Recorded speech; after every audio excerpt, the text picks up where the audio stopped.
Hey folks, I am super sorry that I have to miss this class. I love these cases and I hate having to do them over video, but I'm going to do my best to be as compelling and captivating as I would be on Zoom if, in fact, I'm compelling and captivating at all. So today we're going to be looking at four cases that have to do with words potentially leading to violence and the idea of the First Amendment protecting or not protecting that kind of expression. So we're going to start over 100 years ago, way back in a case called Shank versus the United States. So back during World War One, the federal government had passed a law called the Espionage and Sedition Acts, and they were designed to prevent people from speaking out against the war or the government's actions during the war. And it was to instill patriotism and make sure everybody was sort of rowing their boat in the same direction, so to speak. But there was a socialist named Charles Shank who actually didn't like the war. He thought, like many people who were opposed to the war, it was simply to benefit weapons makers and bankers. So he passed out materials that said, don't register for the draft. And by passing out stuff publicly that said, don't register for the draft, he was in violation of the Espionage and Sedition Acts. So he was arrested. Now, he sued on First Amendment grounds saying, no, this is my free speech. You can't arrest me for this. And when the case reached the Supreme Court, it ruled unanimously for the US government, basically saying, Shank, you were not allowed to say this. Your free speech is restricted. The conviction is upheld. Now, this is a very sort of transformational case in the history of the Supreme Court because what it ultimately said was, Shank, your speech was not free speech because it represented potentially a clear and present danger. And you think to yourself, like, wait a second, how does saying don't go to the draft represent clear and present danger? But the logic was during wartime, by saying don't go to the draft, people might not go to the draft, and then people might not serve in the military, and then Americans wouldn't be protected, and therefore there'd be clear and present danger. So it takes a few steps, but that four-word phrase is really, really important. And a way that I always remember this case is if you shank someone, they would be in clear and present danger. Now, there's a very famous expression that came out of this from the decision by the Justice Oliver Wendell Holmes Jr. that said, basically, you cannot falsely yell fire in a crowded theater. The key word here is falsely. If there is a fire, of course you yell fire. People got to leave. But you can't falsely yell fire in a crowded theater because then there'd be total pandemonium and chaos and people would get hurt. That would be clear and present danger. So over 100 years ago, sort of put down this foundation of during certain times, in this case, a time of war, you can't have speech that would potentially incite or create clear and present danger. So this is sort of a loss for free speech in the United States. Now we're going to jump ahead actually right before World War II. So going from basically one war to the next, although this one did not involve a war. And we go to beautiful little Rochester, New Hampshire, which until we started doing this case, I'd never heard of Rochester, New Hampshire, but it was a thriving, progressive, manufacturing, financial, residential city, a good city to live in, unless I guess you were Walter Chapinski. So in 1940, in this small New Hampshire town, Walter Chapinski was basically in downtown Rochester distributing Jehovah's Witnesses literature and attacking more conventional forms of religion. Now, we actually heard of Jehovah's Witnesses when we were doing the Barnett v. West Virginia case around the Pledge of Allegiance. So a large crowd got around Walter as he was going off about how bad other religions were and how great Jehovah's Witnesses were. And as this crowd got around him, a police officer removed him because it was getting a little out of hand. And he saw a town marshal who a few hours earlier had told him to keep it down and avoid causing a commotion. Well, Chapinski wasn't happy that he was being removed, even though it wasn't by this town marshal. And he shouted at the town marshal that he was a blank racketeer and a blank fascist. Okay, so you could see the words right on the screen. There certainly were curse words by 1940 standards. Maybe they're not, but I certainly don't feel comfortable putting them on a recording that is playing throughout your house potentially.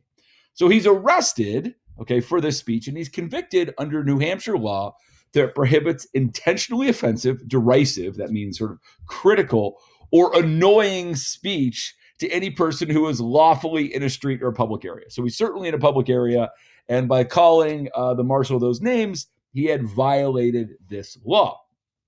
Chapinski's like, yeah, I said it. Okay. I didn't use the word God, but it doesn't matter because this law violates the First Amendment, that it's totally vague. Like, what's it supposed to mean? Like, it's because it seems to cover so much, it really is a violation of the First Amendment. Now, when the case went in front of the Supreme Court, it was unanimously for New Hampshire. Again, like the Shank case, it went against the speaker, so it hurt free speech rights.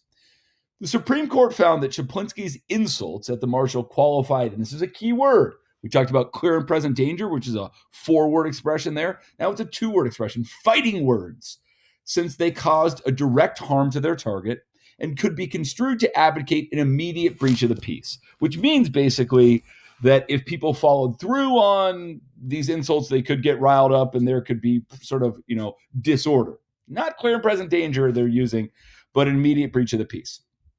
They also looked at it and said, the First Amendment was designed to make sure that people could sort of get their message out that is of social value. They're like, these kind of critical insults lack the social value of disseminating, which means getting ideas out to the public. So, yes, our founding fathers, or at least James Madison, when he wrote the First Amendment, were concerned about people being able to say their piece in public, but insults, no. Okay. Now, the court said that a state like New Hampshire could use its police power to curb people's expression. Curb means to limit people's expression in the interest of maintaining order and morality. So again, what we've seen in the Shank case and in the Chapinski case are when security and freedom or order and freedom come up against each other, the court is erring on the side of order over freedom. So we go from Shank, loss for free speech, Chapinski, loss for free speech, now to Brandenburg v. Ohio. Now, this is not in a war, but this is certainly towards the decision was towards the tail end of the civil rights movement. The actual event was very much in the heart of the civil rights movement. And so we're going to go to sort of the heart of the country, Ohio, and there's a KKK rally out on a farm in this small town of Hamilton. And KKK leader Clarence Brandenburg shows a film that is critical of Black people and Jewish people. And then Brandenburg gives a short speech that includes the words, if our president, our Congress, our Supreme Court continue to suppress the white Caucasian race, it's possible that there may have to be some revengeance taken. I'm not familiar with the word revengeance, but I think it means some violent action. Okay. So believe it or not, a television crew had been invited to the rally and they captured the speech. Now, back in the day, they didn't necessarily have the technology or the urgency to sort of put that on the nightly news. It wasn't until a few days later that the speech was broadcast. And once the recording was made public, Brandenburg was arrested. Now, there was an Ohio law that prohibited people from advocating unlawful action to accomplish political reform. So I guess because it talked about the president, Congress, and Supreme Court, it's political, and because it was saying basically revengeance might need to be taken, that was unlawful action. Well, Brandenburg didn't deny it because it's on tape, but he says this kind of law is unconstitutional.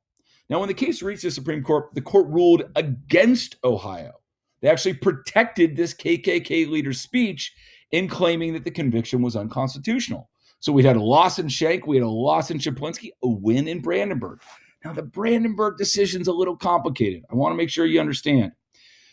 They basically said, okay, so, we're not necessarily in favor of what Clarence Brandenburg is saying, but the only way that we would have been able to limit his speech is if his words met 2 conditions. Not one of the 2, not 0 of the 2, but 2 of 2. One is if they were directed to inciting or producing imminent lawless action. What that means is, were they going to result in somebody doing something illegal immediately? Okay, so we got lawless is the illegal, imminent means immediately. Okay, and were they likely to incite or produce such action? So basically, was he telling somebody to break the law right away? And was it likely that people would actually take what he said and break the law right away? So you could actually say, do this right away. But if there's not a real big chance that it's actually going to happen, then the speech is actually not illegal. Okay. So they looked at the words and they're like, well, Brandenburg said if suppression continued for a sufficiently long period of time, which sufficiently long, who knows what that is, his organization might have to take vengeance of some unspecified form at some unspecified future time over 500 miles away in DC. So they're like, yeah, he did direct people to take some action, but it really wasn't imminent, and it was really unlikely that it was even going to happen because it was also vague in the first place. So what you have to understand, and we're going to talk about this in class, is believe it or not, the Brandenburg case was brought up by Trump's lawyers as we go into the removal trial that is this week. And we're going to talk about how Brandenburg is actually being brought up in 2021. Okay. So lastly, we want to go to a case in California. This is during the Vietnam War. It's actually when the event happened, it was the 60s, but it wasn't decided until 1971. Vietnam is still going on that whole time. But a 19-year-old named Paul Robert Cohen walks into an LA courthouse with a jacket that clearly says F the draft. Okay. Now, I don't actually have a picture of the jacket. I can't find one, nor do I feel comfortable I'd show it. So I just got something that says shaft the draft over here, which is basically the same idea. So Cohen is arrested and charged with violating a California law that says you can't disturb the peace by offensive conduct. F the draft, 3-word phrase being offensive conduct. Well, Cohen's convicted, and when he appeals, a higher court says, you know what? Looking at those 3 words, we find it certainly reasonably foreseeable, which is weird, certainly reasonably foreseeable, that your conduct in wearing the jacket could cause a violent reaction. So again, remember the concern certainly about clear and present danger, the concern about fighting words. So when he appeals to the Supreme Court, they rule against California. Okay, so we had a loss in Shank for free speech. We had a loss in Chapinski for free speech. We had a win for free speech in Brandenburg, and then a win for free speech in Cohen. Because the court knocks down like 3 different arguments that California had made. One, they say, listen, you say that this is obscene language, it's profane, but really the definition of obscene and profane at the time was just if it was sexual or erotic language. And they said, you know what? In this regard, I know that the F word could be seen that way in some contexts, but in this context, we don't see it as quote unquote erotic language. Okay. Secondly, they said, listen, these are not fighting words. Don't go and try to use Chapinski on this because they're not directed at a particular recipient. So in Chapinski, it was actually at the town marshal. Here it's like the draft. So it didn't even say like the president or Congress. It says the draft. So it's not specified. So therefore, not fighting words. And lastly, they said, okay, California made this big deal about how if women and children, that was actually the words that were used, if women and children saw these 3 words on Cohen's jacket, their sensibilities would be offended, okay? And the Supreme Court was like, listen, if they're so concerned about it, those people could effectively avoid further bombardment of their sensibilities, which means they wouldn't be offended by it by simply not looking at it. They could avert their eyes, okay? So on these 3 different points, they said, no, this is not actually an offense.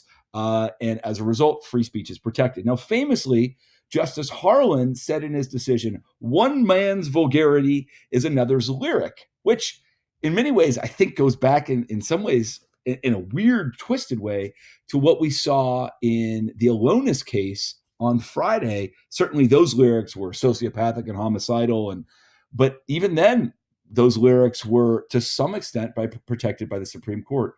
So we've seen across, these 5 cases from Alonis all the way through Cohen, that the Supreme Court's got a pretty high bar that you have to meet for something to truly be convicted and not protected by the First Amendment. All right, folks, again, I'm sorry that I missed this. Can't wait to get into a really interesting local case tomorrow. And I hope this wasn't too much of a burden. All right, see you guys later. Bye.